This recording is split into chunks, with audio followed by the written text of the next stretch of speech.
한국 기독교를 크게 형성한 운동 중에 하나가 1907년도 평양 대부흥운동인데, 이것은 그 당시에 많이 했던 성경 사경회와 아주 깊은 연관이 있습니다. 사경회가 뭐냐면 살필 경, 성경경, 모일회, 성경을 살피는 모임, 성경을 공부하는 모임이라는 거예요. 그 당시 1900년도 초에는 일주일 또는 2주일, 길게는 한 달, 이렇게 사경회를 했습니다. 어떤 식으로 하냐면은 사람들이 모여가지고 오전에는 오전 내내 성경 공부를 합니다. 오전 내내 성경 공부하고, 정오에는 정오 기도회예요. 기도회하고 밥을 먹고, 그 다음 오후에는 계속 전도합니다. 길거리 나가가지고 전도하고, 특별히 전도할 때 저녁에 집회가 있으니까 모이십시오. 모임 장소를 말해주고, 그러면 저녁에는 이제 모여가지고 같이 집회를 하죠. 부흥 집회. 그러기를 일주일 내내 하고, 또는 2주일, 심지어 한 달, 그렇게 했습니다. 평양에서 많이 했는데, 평양에서 하면은 저 목포에서도 사람들 먹을 걸 싸고 와가지고 한 달 동안 있기도 하고, 또 저 중국에서도 건너오고, 엄청난 그런 열기가 있었어요. 중심이 말씀이었는데, 말씀을 중심으로 하니까 말씀을 통해서 그들이 회개를 합니다. 회개운동이 일어나니까 회개운동이 영적 대각성 운동이 되고, 그때 한국 기독교가 많이 발전했고 형성된 거죠. 성령님은 항상 말씀을 통해서 역사했기 때문에 여러분들이 말씀으로 돌아가서 말씀을 규정해 길 때 여러분의 영적인 부흥이 일어날 줄로 믿습니다. 그리고 그때는 평양을 중심으로 북부지방이 영적으로 활기가 있었어요. 사경회도 많이 하고. 그래서 그때 신학 잡지에 보면은 이 서울 성도들에 대해서 이렇게 말을 합니다. 천국은 침노하는 자의 것이라고 했는데, 즉 천국은 힘쓰는 자가 얻는다라고 했는데, 우리 서울 성도들은 열심히 있는 평양 성도들을 본받아야 될 것입니다. 이런 기사도 있고 합니다. 여하튼 그 당시에 이렇게 말씀을 사모해서 일주일, 2주일, 한 달을 말씀을 중심으로 모이고 그렇게 했는데, 예수님 계실 때도 예수님 중심으로 며칠 동안 한 곳에 머물러서 말씀 듣고 그런 적이 있습니다. 오늘 저희들이 어떤 마가복 8장에서 뭔가 우리 읽었는데, 여기 보니까 그 무렵에 큰 무리가 예수님과 함께 광야 지역에서 며칠을 머물렀습니까?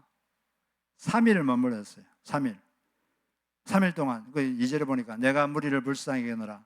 그들이 나와 함께 이미 있은지 이미 4일이 지났으니 먹을 것이 없도다. 만일 내가 그들을 굶겨 집으로 보내면 길에서 기진하리라, 쓰러지리라. 그 중에서 멀리서 온 사람들도 있느니라. 그 당시에 큰 무리가 3일 동안 예수님과 함께 있었어요. 뭘 하며 있었을까요? 예수님과 뭘 했을까요? 예수님은 늘 3대 사역을 했죠. 먼저 고치시고 치유하시고, 그 다음에 가르치시고 선포하시고, 이 3대 사역을 하셨는데, 그때도 많은 무리들이 3일 동안 예수님과 광야에 머물면서 예수님이 병자들을 치료해 주셨을 것입니다. 그런데 훨씬 더 많은 시간을 주로 주님께서 말씀을 가르쳤을 거예요. 진리가 무엇인지 진리를 가르치고 진리를 알도록 그렇게 했을 겁니다. 3일 동안 그들은 같이 있으면서 처음에 뭔가 음식을 가져왔는데 3일 있다 보니까 이미 다 먹고 먹을 게 없어요. 그런데 광야가 그 당시 멀리 떨어져 있는데 이런 상태에서 가게 되면 가다가 쓰러질 것 같고,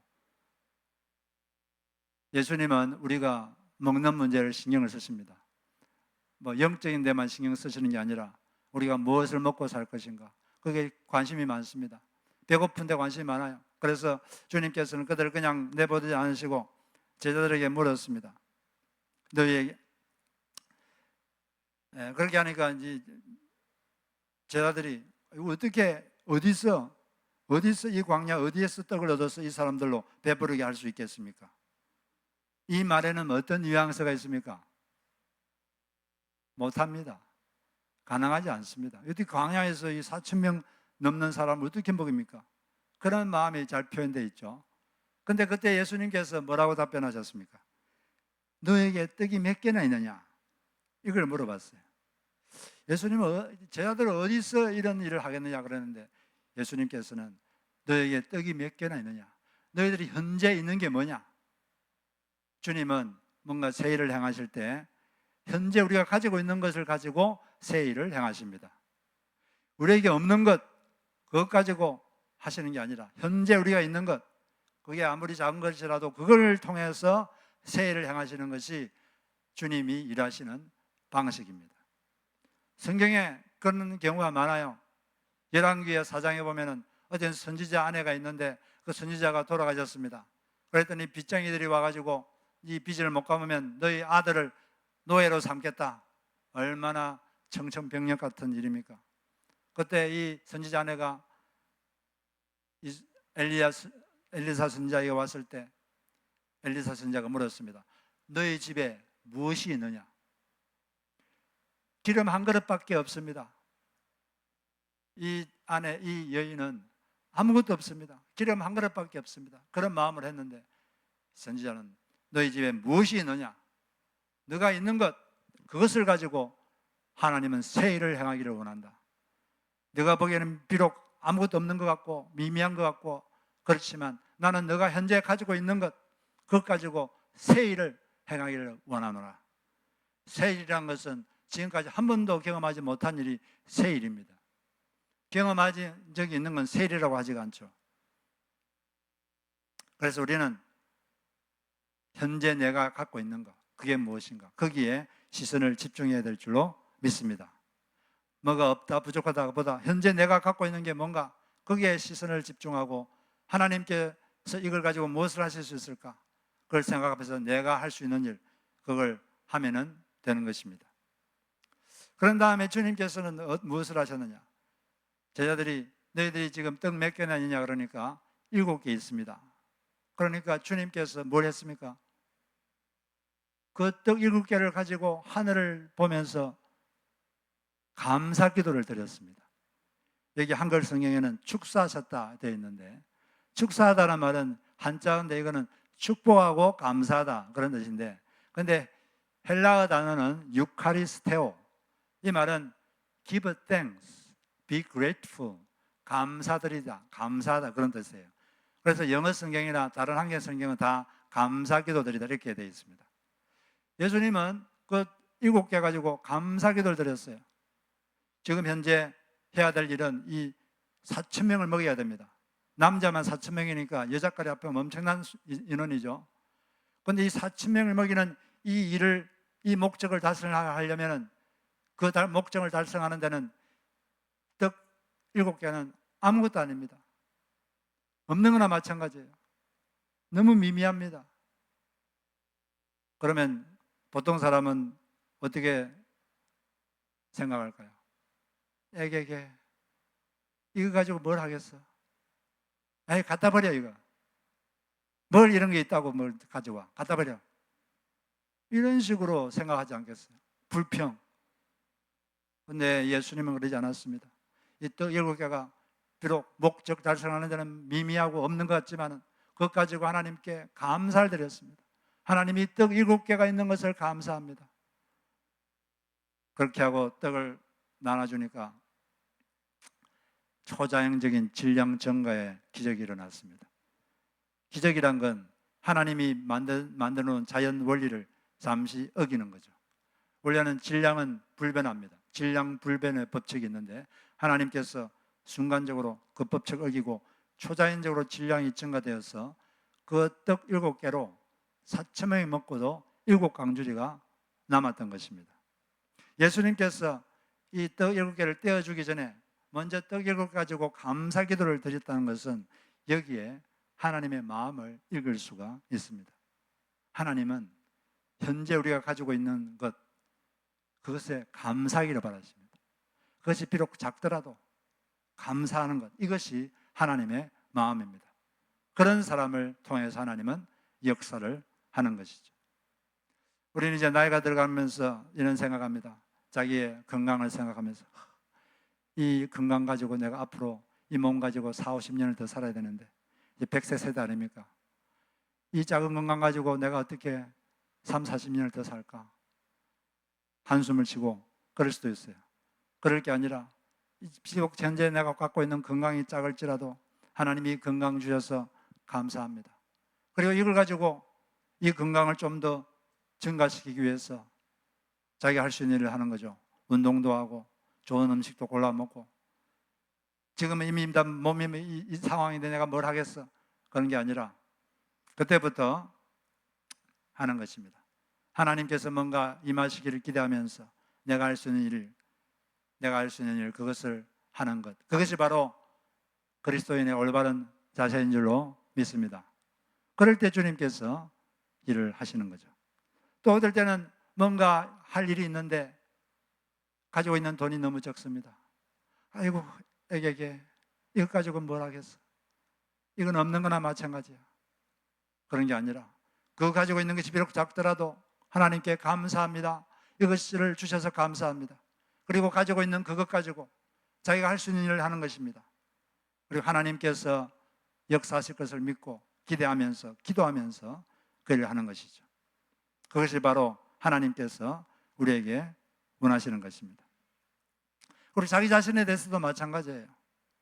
자기 자신의 능력을 생각할 때, 재능을 생각할 때, 이 작은 능력으로 이 험한 세상을 내가 어떻게 살까? 그렇게 불평 마음이 아니라 감사의 마음, 불평 자세가 아니라 감사의 자세, 자기의 자신됨을 받아들이고 감사하고 사는 거죠. 빌라델비아 교회는 요한계시록에서 칭찬받은 두 교회 중에 한 교회인데 작은 능력을 가지고도 하나님의 말씀을 어기지 않았다. 그래서 칭찬받았습니다. 우리가 비록 능력이 작더라도 자기의 능력이 작더라도 자신의 자신됨을 감사하고 그리고 그 상황에서 자신이 할 수 있는 일을 하는 것, 하나님이 임하시기를 기대하면서 기도하는 것, 그것이 그렇게 할 때 하나님께서 우리의 삶에 역사할 줄로 믿습니다. 그리고 자기가 할 수 있는 일을 하되 열심히 해야 돼요.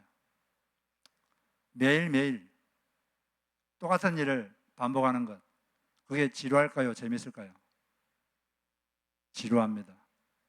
매일매일 똑같은 일을 반복하는 것 지루한 일이에요.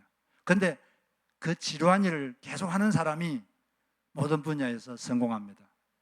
어떤 분야든지 뭔가 성취하려면 매일매일 똑같은 일을, 그 지루한 일을 매일 해야 돼요. 지루하다고 안 하면 그걸로 끝입니다. 누가 안 봐줘요. 저는 이래서 못했어요. 그렇다고 봐주지 않아요. 세상은 그렇게 호락호락하지 않습니다. 거기서 그냥 끝나버리면 끝나는 거예요. 계속해야 됩니다. 그렇게 열심히 하지 않아도 잘 되는 사람이 있어요. 타고난 재능이 있는 사람이죠. 그런데 그런 성실함이 없으면 오래 못 갑니다. 잠시 잘 되는 것 같은데 오래 못 가요. 여러분 현재 자신이 갖고 있는 것들이 그 능력, 재능이 아무리 어떤 크기다 할지라도 거기에 대해서 하나님께 감사하시고 그걸 가지고 매일매일 성실하게 여러분이 할 수 있는 일을 하시기 바랍니다. 지루하더라도 반복해야 돼요. 영적인 일도 그렇고 세상 일도 그렇고 똑같습니다. 그럴 때 하나님께서 그 사람에게 임하시고 역사가 일어날 줄로 믿습니다. 다른 사람에 대해서도 마찬가지예요. 우리가 살다 보면 우리 자신도 부족한 게 많잖아요. 그렇다면 다른 사람에게는 부족한 게 없을까요? 네. 이 세상에 천사는 없습니다. 다 흠이 있어요. 다 흠이 있고 모든 사람이 다 흠이 있고 흠이 있다는 것을 성경에서 어떻게 표현합니까? 의인은 없나니 하나도 없으며 하나도 없다 그랬어요. 그 말은 다 흠이 있고 다 비판받을 요소가 있다는 겁니다. 그렇다고 해서 비난이 뭡니까? 단정적인 어조로 남의 잘못을 따지는 것, 이게 비난이에요. 단정적인 어조로 남을 잘못을 따지면 너무 상처가 됩니다. 그것도 또 거기다가 과장된 일반화를 사용해서 하면 더 상처가 되죠. 과장된 일반화가 뭡니까? 당신은 늘 그래.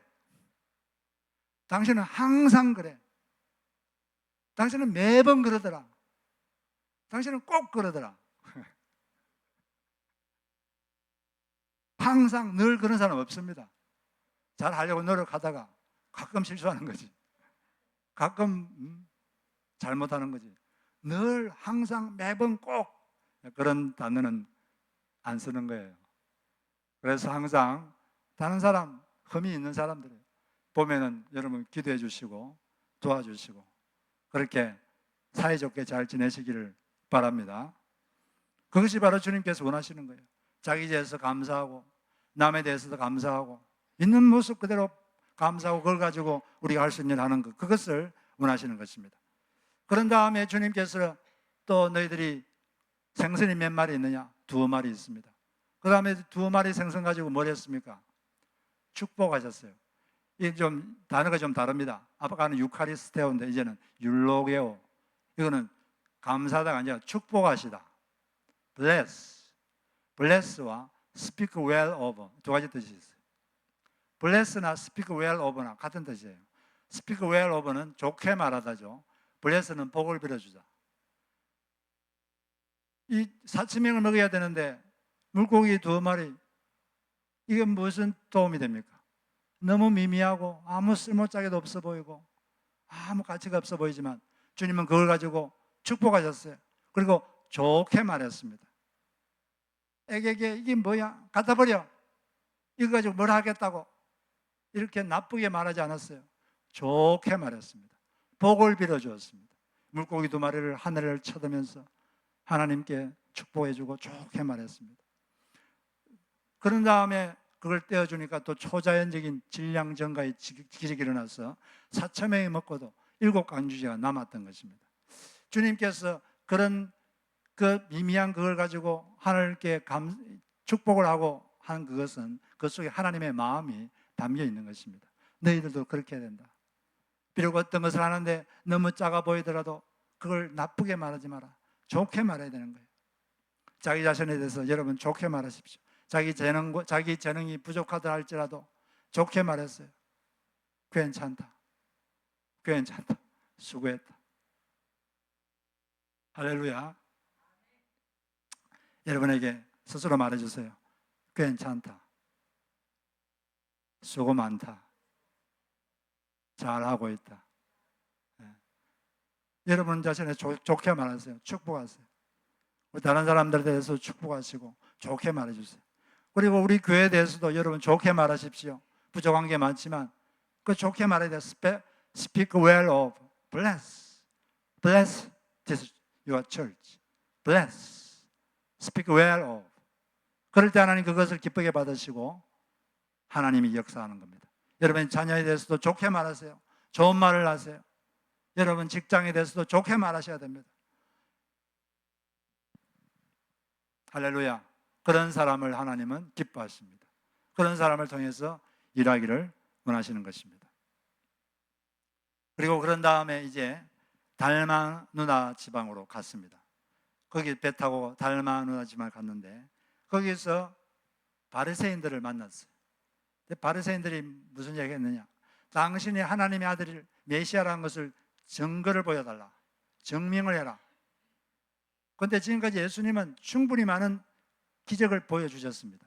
그분이 하나님 아들이라는 것을, 그분이 단순한 인간이 아니라 하나님이라는 것을 충분히 많이 보여주셨고 또 충분히 설교도 하셨고, 그러면 이제 그들이 할 일은 회개하는 거예요. 회개하고 제가 잘못했습니다. 제가 잘못했습니다. 회개하면 되는데 회개는 하기 싫으니까 더 많은 증거를 보여달라. 주님은 거절하셨습니다. 내가 이 악하고 음란한 세대에 증거를 보여주지 않겠다. 그러고 배 타고 건너편으로 가셨어요. 건너편으로 오는데 제자들이 떡을 가져오는 것을 잊었습니다. 떡을 한 개밖에 안 가져왔어요. 그런데 예수님 배 타고 가시다가 갈릴리 호수를 타고 가시다가 제자들에게 이렇게 말씀하셨죠. 뭐라고 말씀하셨죠? 예수님이 삼가 바리새인들의 누룩과 헤롯의 누룩을 주의하라. 여기서 누룩을 주의하라. 누룩을 주의하라. 이게 무슨 뜻일까요? 누룩, 성경에서 누룩은 죄를 뜻합니다. 죄를 비유하는 말이에요. 왜냐하면 이 누룩은 그 당시 이스라엘 사람들은 빵을 만들어 먹었습니다. 떡이 아니고, 그것은 쌀이었고 빵을 만드는 거죠.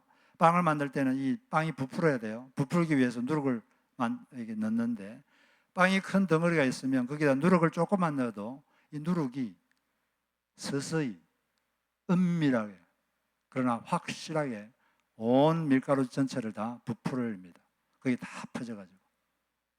그래서 이 서서히 은밀하게 확실하게 전체를 영향을 미치는 이 누룩의 성질이 죄와 비슷하다 해가지고 성경에서는 누룩을 죄에 비유합니다. 죄도 마찬가지예요. 죄를 지었을 때 이걸 빨리 회개 안 하면 서서히 은밀하게 확실하게 그 사람의 영혼을 잠식합니다. 자기만 잠식하는 게 아니라 옆에 있는 사람들까지 오염시킵니다. 그래서 성경에서는 누룩을 죄에 많이 비유하죠. 그래서 이 구약에 보면은 소제라는 게 있는데, 제사 중에 소제가 있는데, 이건 고운 가루를 가지고 하나님께 제사 드리는 거죠.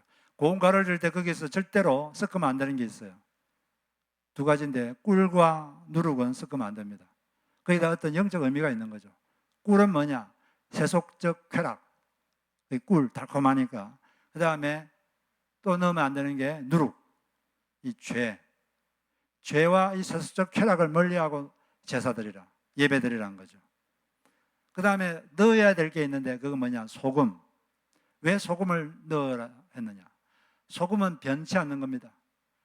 주님께 예배드릴 때, 제사드릴 때, 주여 당신에 대한 사랑을 변치 않겠습니다. 당신에 대한 충성 변치 않겠습니다. 이런 결심을 가지고 제사를 드리고 예배를 드리라는 것이죠. 그리고 유향, 향을 같이 드렸어요. 아름다운 삶의 향기를 뿜으면서 제사 드리라. 그런 의미에서 그렇게 했는데, 하여튼 누룩은 이 죄를 뜻하는 거예요.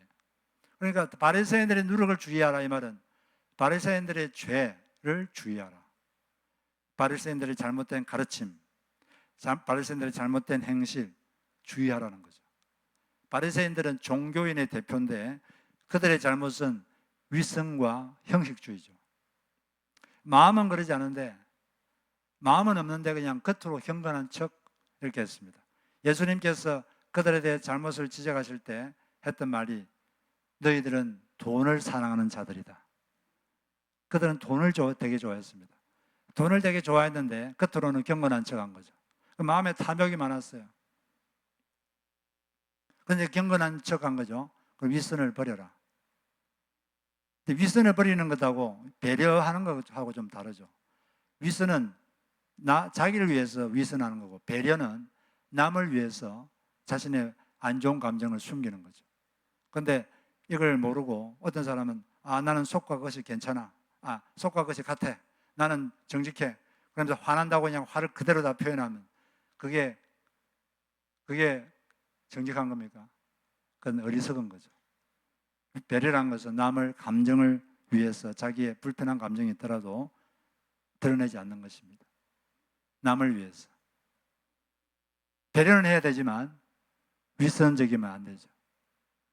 하여튼 우리가 이렇게, 그 다음에 헤롯의 누룩을 주의하라. 헤롯 왕과 그를 따르는 자들, 그들은 이 정치가들이었어요. 정치의 대표죠. 이들은 정적인 관심이 없었습니다. 오직 로마에 불붙어서 자기의 어떤 세속적 욕망, 정치적 욕망을 이루려고 권모술수를 쓰고 거짓말을 밥 먹듯이 하고 그런 자들인데, 그들은 그들의 세속주의를 주의하라, 그런 뜻이죠.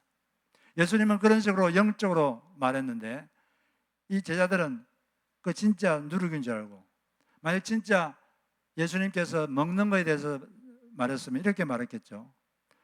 너희들이 왜 양식을 충분히 가지고 오지 않았느냐, 이렇게 물었든지, 아니면은 그 당시에 바리새인들이 시장에서 누룩 장사를 했든지, 그래서 바리새인들이 파는 누룩은 불량품이니까 조심해라, 뭐 그런 식으로 말할 수 있겠죠. 그런데 바리새인들 그때 뭐 누룩 장사를 했습니까? 그게 아니잖아요. 그러니까 예수님의 이 말을 들으면 전혀 그런 게 아닌데, 딱 들으면 그냥 영적인 말이구나 이렇게 알 수가 있는데, 이 제자들은 관심이 온통 먹고 사는 데 관심이에요. 그들은 먹고 사는 데 너무 걱정이 많았습니다. 먹고 사는 게 그들의 영혼을 완전히 장악했어요. 거기에 모든 관심이 거기 있었어요. 왜냐하면 그 당시에는 되게 가난했거든요. 로마 식민지였고 되게 가난했습니다. 하루하루 먹고 사는 게 힘들었어요. 그러니까 그렇게 걱정하는 것도 이해는 됩니다. 그렇지만은 주님께서 말했잖아요. 너희들이 내가 떡 5개로 5,000명을 먹인 것을 보지 않았느냐? 떡 4개로 4,000명 먹이는 것을 보지 않았느냐? 너무 먹고 사는 문제 걱정하지 마라. 필요하면 내가 채워준다. 너희들이 관심 가질 것은 영적인 것이다. 그것을 주님께서 이들에게 말씀하신 것입니다. 사람이라는 게 관심이 온통 거기에 있으면 남이 무슨 말을 하면 다 그것으로 해석하거든요. 그렇다고 해서 예수님이 먹고 사는 문제가 쉬운 것이다. 절대로 주님은 그렇게 생각하지 않습니다. 먹고 사는 문제가 쉬운 문제입니까? 먹고 사는 문제가 쉽다라고 말하는 사람은 인생이 뭔지를 모르는 사람이죠. 먹고 살기 위해서 직장에서 생활하는 것은 어떨 때는 자존심을 다 내려놔야 됩니다. 몸도 너무 힘듭니다. 너무 힘든 일이에요. 그러나 먹고 살기 위해서 어떨 때는 자존심도 버리고 그리고 몸이 힘들어도 하는 거죠. 주님은 그걸 잘 알고 있습니다. 그러나 그럼에도 불구하고 우리 그리스도인들의 마음의 중심은 항상 영적인 것에 우리의 마음을 먼저 쏟아야 된다. 주님께서 말씀하셨습니다. 너희는 먼저 뭘 먼저 구하라 그랬습니까? 하나님의 나라와 하나님의 의를 먼저 추구하라.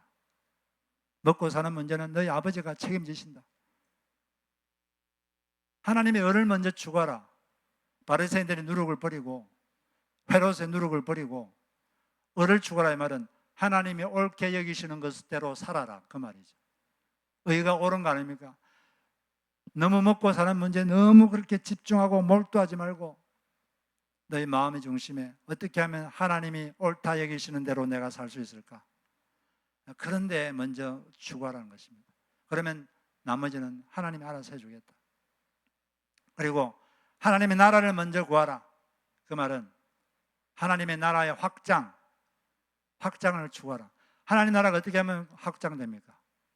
어떤 한 사람이 예수님을 주님으로 모시면, 주님을 왕으로 받아들이면 그 사람은 하나님 나라 백성이 되죠.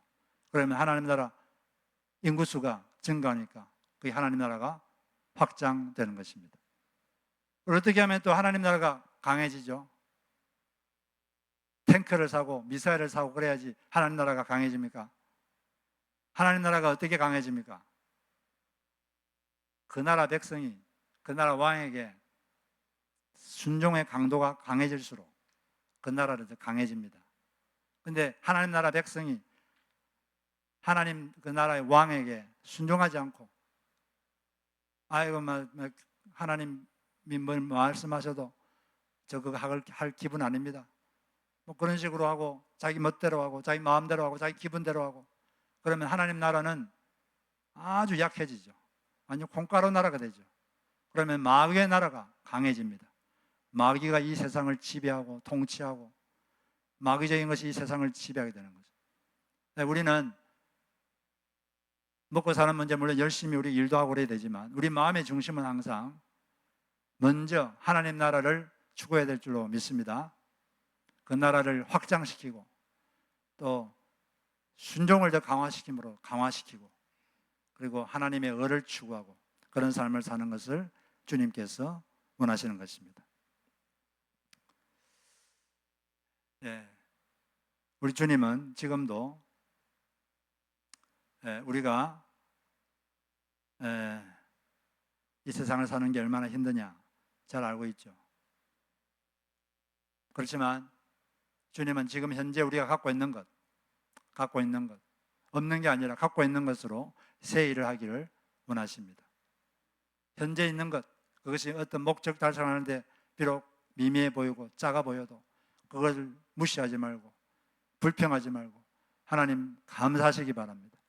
감사하시고 그것으로 할 수 있는 일을 하십시오. 그리고 기도하면서 하시기 바랍니다. 그것이 비록 작은 것이라도 좋게 말하십시오. 축복하십시오. 그럴 때 주님은 기뻐하시는 거죠. 먹고 사는 것 너무 걱정하지 마시고 주님께서 필요하면 어떤 방법으로든 채워주십니다. 우리가 먼저 구할 것은 하나님 나라. 어떻게 하면 하나님 나라를 확장할까?